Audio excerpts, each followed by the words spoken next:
Hi, I'm G. Derrickland, and I'm a funeral director. And I just got back from the Illinois, from the National Convention representing the state of Illinois, which was great. But I want to talk about grief for just a minute because a friend called me and he was explaining to me that his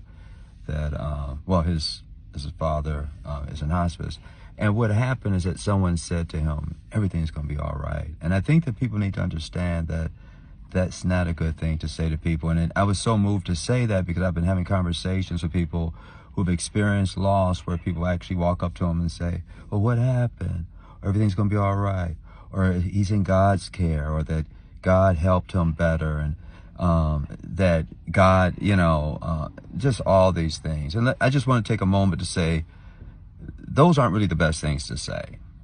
A good thing to say to someone who's actually experiencing a loss or experiencing grief is to offer yourself.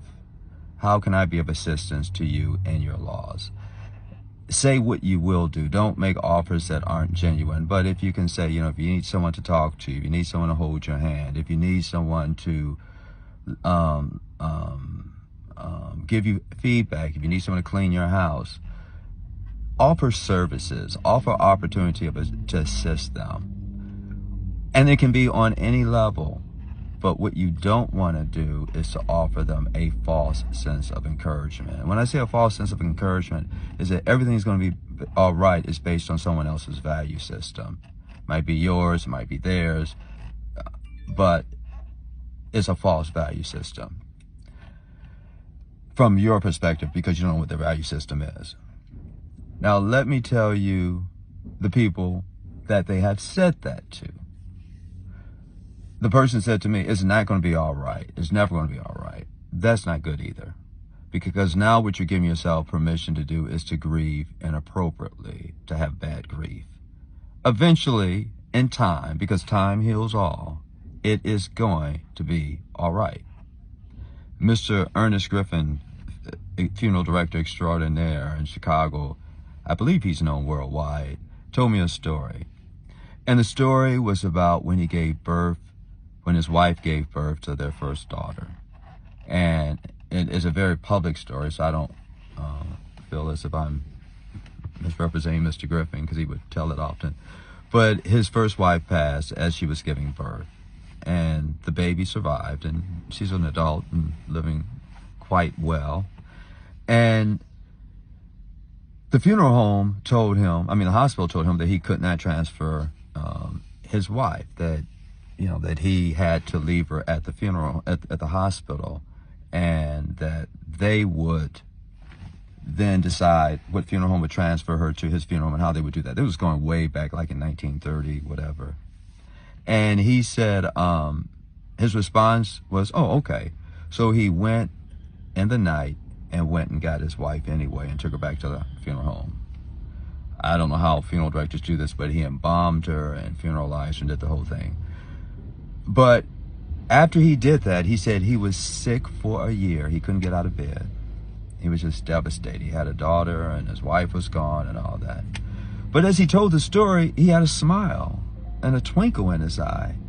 And I said, my God, you tell this story as if it didn't impact you.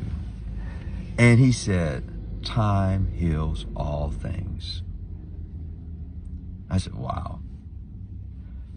And I agree with him. Time does.